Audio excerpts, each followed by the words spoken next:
0.05 divided by 0. The answer is undefined. Let me explain.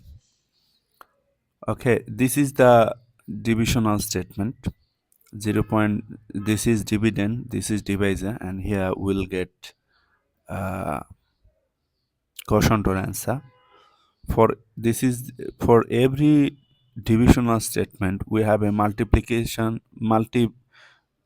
statement. This is that is divisors times quotient, divisors time quotient equal to dividend. This is the multiplication statement for this divisional statement, multiplicational statement.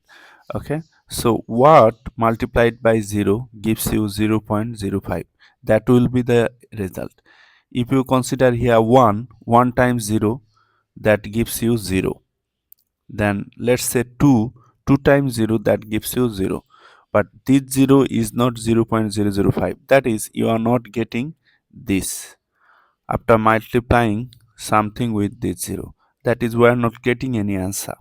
That is why the result of this division is undefined. I hope you have understood.